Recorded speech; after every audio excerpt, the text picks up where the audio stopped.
Assalamualaikum warahmatullahi wabarakatuh. Terima kasih atas kehadiran Bapak Ibu guru semuanya. Perkenalkan, nama saya Setiawati. Di sini saya akan memaparkan jurnal kimia saya yang berjudul Sintesis N-fenilpirazolin dan uji sitotoksisitasnya terhadap sel kanker. Seperti yang Bapak Ibu guru sekalian ketahui bahwa kanker merupakan penyakit yang mematikan akibat ketidaknormalan dari sel saat terjadinya proliferasi. Ada yang tahu proliferasi? Proliferasi adalah siklus saat pembelahan sel. Jadi ketidaknormalan sel yang berkembang dengan sangat cepat dan juga tidak terkontrol.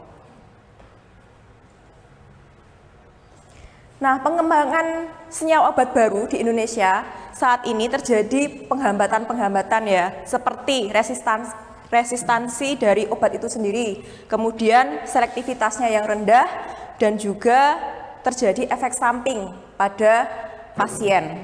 Oleh karena itu, di sini saya mengembangkan senyawa obat baru sebagai alternatif, yaitu N-fenilpirazolina. Jadi sebenarnya N-fenilpirazolina di sini sudah diuji aktivitasnya terhadap seperti antibakteri, anti jamur, terus analgesik, antiinflamasi, antioksidan, dan juga anti kanker.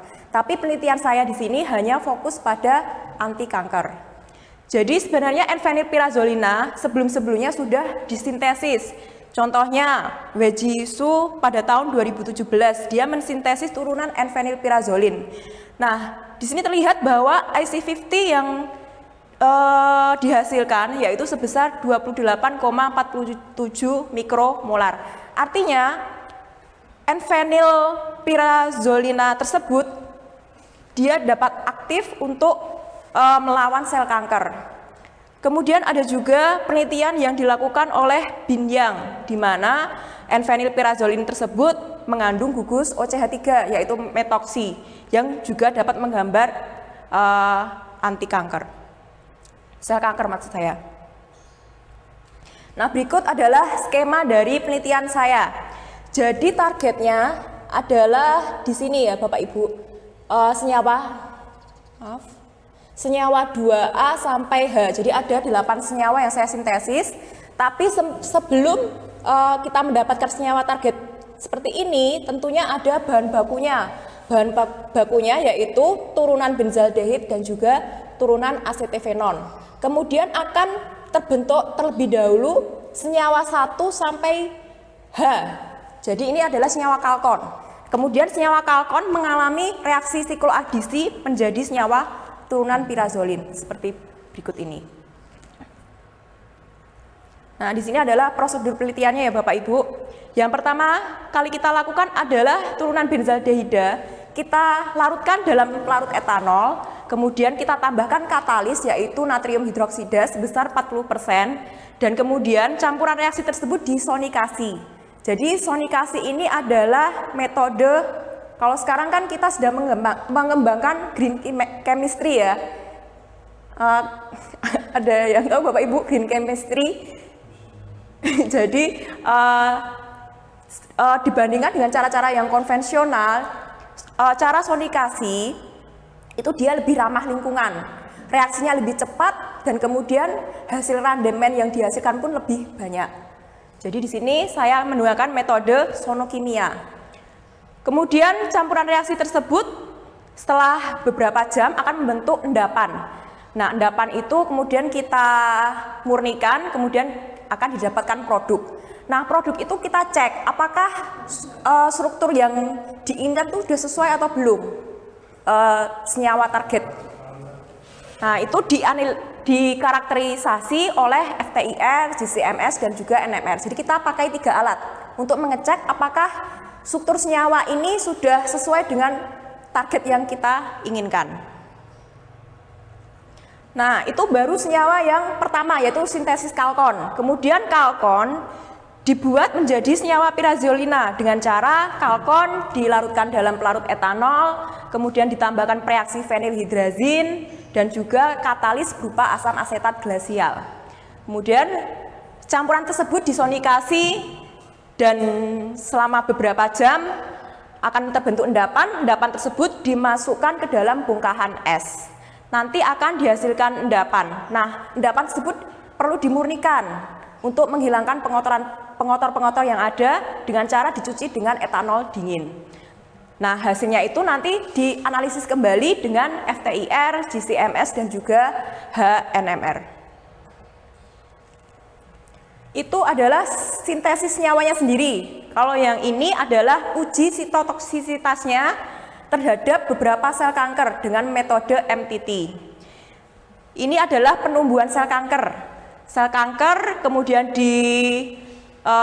dikasih media kultur, kemudian disentrifuge dengan kecepatan 1000 rpm selama 15 menit, kemudian dimasukkan ke dalam wadah dan diinkubasi pada suhu 30 derajat Celcius. Jadi untuk perkembangan sel kanker sendiri itu harus diinkubasi pada suhu 37 derajat Celcius dan juga dengan 5% karbon dioksida. Jadi agar sel kanker berkembang biak, suhunya tepat segitu. Kemudian selanjutnya kultur sel dibuang medianya dan dicuci dengan PBS, ditambahkan 500 mikroliter tripsin, kemudian diinkubasi kembali 37 derajat Celcius selama 3 menit. Nah, nanti dikeluarkan kemudian dimasukkan tabung konikel dan ditambah media RPMI. Nah, nanti didapatkan 10 mikroliter suspensi. Nah, suspensi sel itu mengandung 10⁻⁶ sel per 1000 mikroliter media RPMI. Jadi ini adalah persiapan senyawa obat ya. Jadi senyawa obat hasil sintesis kita itu dilarutkan dalam pelarut DMSO, kemudian kita bikin berbagai variasi konsentrasi dosis dari 200 sampai yang terendah 12,5. Nah, kemudian yang ini adalah suspensi sel yang ada dimasukkan ke mikroplet. Jadi ini namanya mikroplet, lubangnya sangat kecil dan berjumlah 96. Nah, itu nanti kemudian mikroplet yang sudah terisi sel diinkubasi lagi selama 24 jam dan ditambah 100 mikroliter larutan senyawa uji. Jadi di sini sudah ada proses pemasukan senyawa obat kita. Senyawa obat, kemudian ada sel agar mereka bercampur. Nah, itu kan di situ bisa dilihat nanti bagaimana apakah senyawa kita toksik atau tidak terhadap sel kanker. Nah, ini prosesnya sangat panjang ya, langsung saja nanti pada akhirnya di akhir penelitian ini mikroplet yang berisi sel kanker dan juga senyawa obat dibaca oleh alat yang namanya ELISA reader. Nah, nanti akan didapatkan yang namanya absorbansi. Nah, dari absorbansi tersebut kita bikin grafik, kita hitung R-nya dan juga kita hitung IC50-nya. Jadi IC50 itu adalah konsentrasi suatu sampel menghambat 50% sel kanker. Jadi ini salah satu contoh aja ya Bapak Ibu. Tadi kan ada 8 senyawa, ini saya ambilkan satu senyawa saja, misalnya kalkon A. Nah, warna yang dihasilkan adalah warna kuning dengan hasilnya atau randemennya sebesar 80,93 dan titik leburnya 67 sampai 69 derajat Celcius. Dapat dilihat ya Bapak Ibu, jadi randemen yang dihasilkan sangat banyak jika menggunakan sonokimia. Bisa jadi kalau kita menggunakan cara konvensional, hasilnya akan lebih rendah. Dan kemudian ini adalah karakterisasi dari kalkon 2A. Ini adalah spektra FTIR. Jadi untuk mengecek apakah senyawa targetnya itu sudah sesuai.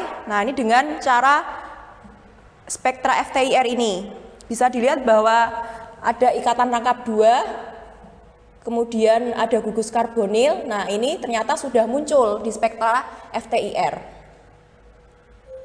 Dan kemudian kita lanjutkan lagi analisis berikutnya, yaitu dengan GC-MS. Kita hitung berat molekulnya terlebih dahulu dari senyawa target kita. Nah, kita lihat dari MS-nya paling ujung ini kan sudah sama ya dengan berat molekul senyawa target. Berarti dimungkinkan bahwa senyawanya sudah benar dengan senyawa target. Dan ini adalah spektra GC. Jadi senyawa kita itu harus benar-benar murni. Artinya ketika di GC harus menghasilkan satu puncak saja. Kalau misalnya lebih dari satu puncak, berarti senyawa kita belum benar-benar murni, maka harus kita murnikan kembali. Jadi benar-benar harus murni dan juga sesuai dengan berat molekulnya. Nah, ini adalah pola fragmentasi. Dan selanjutnya adalah analisis HNMR. Nah, ini HNMR ini untuk kalau senyawa targetnya sudah tercapai, di sini telah terbentuk ikatan rangkap 2. Jadi kan tadi turunan benzaldehid direaksikan dengan turunan asetofenon. Jadi ketika mereka direaksikan akan membentuk semacam jembatan yang membentuk ikatan rangkap 2 di tengah-tengah. Nah, ini ditunjukkan dengan HNMR 6 dan nomor 9 terjadi ikatan rangkap 2. Nah, ini pirazolin. Kalau tadi kalkon senyawa yang pertama, sekarang senyawa yang kedua, senyawa target kita.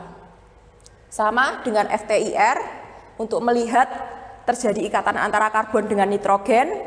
Kemudian ini adalah GC dan MS-nya sudah sesuai. Kalau berat molekulnya 358, maka di sini MS-nya yang paling ujung, M plus-nya harus menunjukkan 358. Dan dari GC-nya ini sudah murni karena hanya dihasilkan satu puncak. Dan ini adalah fragmentasinya. Nah, jadi kesimpulannya dari semua kegiatan yang saya lakukan, ada 8 senyawa target pirazolina. Nah, ini bisa dibandingkan ya dengan sonokimia dengan cara konvensional juga. Untuk menghasilkan senyawa kalkon itu sangat mudah dengan cara sonokimia atau sonikasi. Namun kalau untuk membentuk pirazolin saya belum berhasil untuk mensintesisnya dengan metode sonokimia.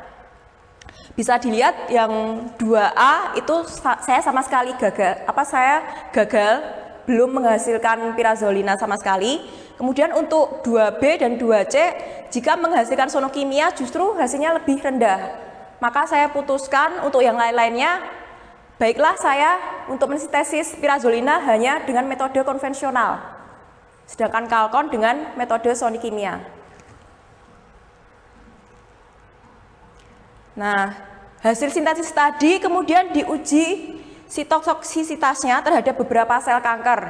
Yang pertama, HeLa adalah kanker sel serviks, leher rahim. Kemudian WIDR adalah sel kanker kolon, T47D sel kanker payudara, MCF7 sel kanker payudara, dan Vero itu adalah sel normal, artinya sel sehat yang tidak terkena kanker. Nah, sel Vero ini biasanya diambilkan dari sel kera hijau Afrika. Nah, jadi bagaimana bisa mengetahui bahwa senyawa yang kita sintesis toksik terhadap sel kanker? Bisa dilihat IC50-nya itu kurang dari 20. Jadi misalnya HeLa 94,41, berarti toksik atau tidak? Tidak, berarti tidak dapat dijadikan sebagai obat kanker, kan dia tidak toksik. Jadi selain kita tuh mencarinya toksik, tapi juga selektif. Artinya apa? Misalnya ini yang 2C. 2C itu kan toksik, tapi dia membunuh semua jenis kanker. HeLa, WIDR, T47D, MCF7. Jadi dia tidak selektif. Jadi kita memilih yang toksik tapi selektif terhadap misalnya satu jenis atau 2 jenis kanker saja. Nah, yang kontrol tersebut adalah obat yang ada di pasaran saat ini yang bernama doxorubicin. Jadi sebenarnya obat yang di pasaran saat ini di Indonesia maupun di luar negeri, kalau kita lihat kan toksik kan, bahkan dia toksik terhadap sel vero. Maka pengembangan senyawa obat baru itu terus dilakukan. Gitu. Jadi dari sini bisa disimpulkan bahwa 2F dan 2G dia toksik terhadap sel kanker, HeLa, WIDR, dan juga MCF7. Dan dia tidak membunuh sel sehat. Bisa dilihat bahwa veronya ribuan ya. Jadi dia tidak membunuh sel kanker, tidak membunuh sel sehat, tetapi membunuh sel kanker. Justru itu yang kita harapkan. Tapi kalau dari segi selektivitasnya memang masih belum memenuhi. Karena dia membunuh HeLa, WIDR, dan MCF7. Jadi kesimpulannya adalah sebagai berikut. Pirazolina 2A sampai 2H berhasil kita sintesis dengan randemen sebesar sebagai berikut. Kemudian senyawa 2F dan 2G dengan gugus 4-metoksifenil pada cincin pertama merupakan best anti-cancer activity. Jadi mempunyai aktivitas anti kanker yang paling bagus. Jadi kita balik lagi ya ke sini.